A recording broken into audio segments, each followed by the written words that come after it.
right, welcome back. Now, in honouring the 60th commemoration of the 1956 Women's March, it's going to be all about women at tonight's Ekurhuleni Comes Alive Jazz Evening. This will be the first time the Jazz Evening will be all about women.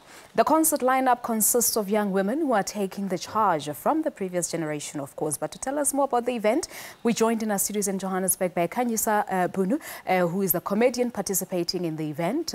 She is also currently the opening act for the Trevor Noah. Good morning to you, Sisunjan. Good morning. Let's start first with you opening for Trevor Noah. This must be a dream come true for you. Yeah, it is something I never expected, but I embraced it. Yeah. Yeah, it's something big for my career as well. I can imagine. How did it come about? I was reading that you could not even believe when the manager called you, kept saying thank you, yo. I could not believe it. I remember that he told me that he wants me to open for Trevor. I didn't hear anything after that because I was shocked. Okay, all right, thank you. Yeah. I know he kept saying, kept talking, but you couldn't grasp anything thereafter. But how has it been? I know the show is still continuing, of course, until Sunday. But how has the response been? Yeah, people are filling up the dome, eh? And they're enjoying the show. The shows have been great, yeah. All the comedians are bringing their A game. We're killing it there. I can imagine. But how has it been for you? Has it been nerve-wracking? First show. I was very nervous. But last night, I was myself. I just told myself to relax. I relaxed and everything went well. Yeah, but I believe it comes with great preparation. Yeah, we prepare. We have to prepare a lot because we're opening for a great guy, a guy who prepares, a guy who takes his career seriously. Yeah. So if you cannot take after Trevor Noah, then you don't know what you want. Yes. Yeah. So how do you prepare, Vela? Do you bring your best? Yes, I do. I rehearse my lines and I tried my best to bring about 50% new material for the show. Yeah, and I rehearse my line and I tried to be at my best and to be the best mental state for the show. Yeah, I can imagine. Now, when I go in the comedy because you're a teacher by profession. The comedy just sang and I don't know if you know, I used to be on So You Think You're Funny years back. I was in that competition. Since then, I've been pushing underground, pushing until... teaching, I had to leave it.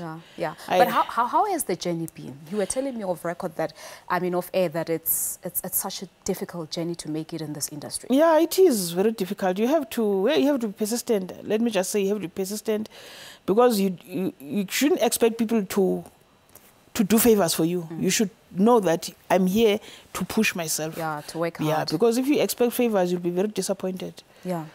All right, let's talk about tonight's event at the Birchwood Hotel. What motivated you to become part of this event that honors women? I'm a woman, and the event, in fact, the whole month is about women. I think even the organizers chose women deliberately so as to commemorate Women's Month. I would say.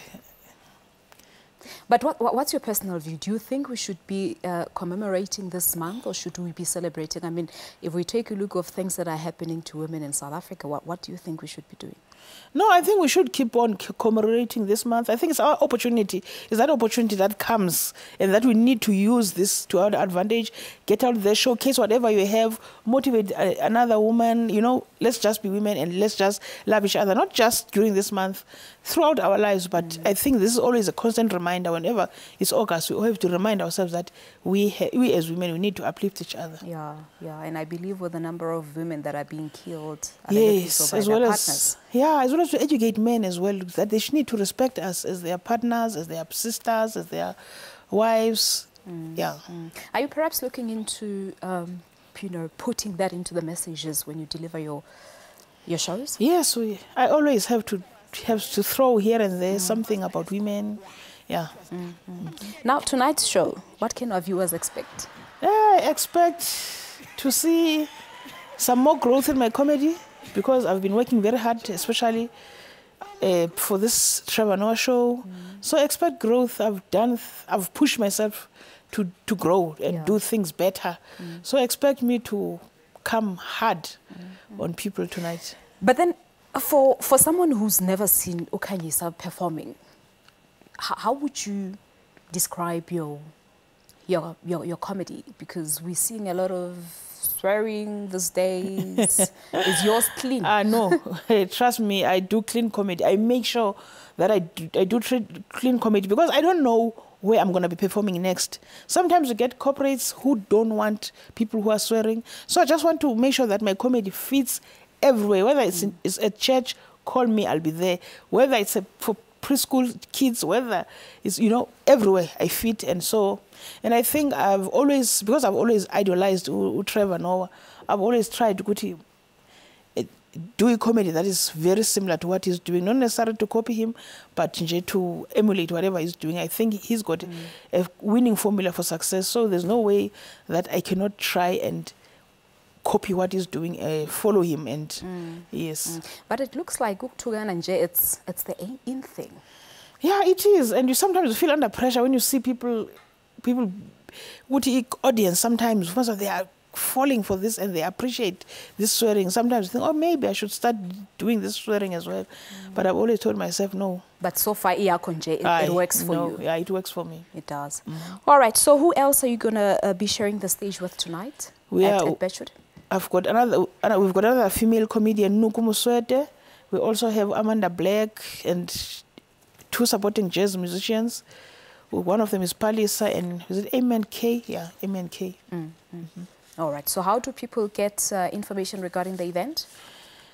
They should go to the Birchwood. There is the number on the screen. Yes, there's the number, fortunately, as well as and there's the email address there. The email address there. But they should come out in huge Please, guys, come support us. Yeah, we are women. You are your sisters. You are your wives. You are everything. Come support us. We're doing great things, and if you don't come, you're missing out. All right. No, you've said that there is growth, of course, in your career. All right. Show us that growth a little bit. Just make us unwind a little bit. We're heading for the weekend now, and it's been a difficult week in South Africa. I told you before we came in that I'm very exhausted. I've been working hard. People must come tonight and watch us at the Birchwood Hotel. Then they're gonna see the growth. Okay. Like, what do we expect for tonight? Just play us out. You want me to perform now? No, just one. Just give us one khrapinya now. Okay. Okay, I'll take one joke from the jokes that I do there at the Trevor Noah show. I always make fun about my teaching career. That I saw the dome was full, like the people everywhere always say, hey, when I see people like this, they remind me of my class, Eastern Cape. We have overcrowded classes there because we don't play there. We've got kids for days in Eastern Cape. Family planning for who? Hi. And what I like about our kids is that they've got their own kids. It's a cycle of kids. It's a cycle of kids. And if you are teaching grade 10 class, you are in a risk because one day you'll walk into your class and you won't see any girls. And then you ask, what happened to the girls today? No, ma'am, they are attending a parents' meeting at a local primary school. Okay. And the boys are here. Because by the way, boys are irresponsible parents. They are here. Thank you so much, Khanyisa, and all the best with your comedy career. Sure. Thank you so much. Well, thank you so much for having watched Morning Live. We'll see you bright and early on Monday morning. Do join Pelshongwe and one of our colleagues, of course, Simpiwe Ngongwana, with a weekend edition of Morning Live. From me, it's a very goodbye and have yourself a beautiful weekend. Lee.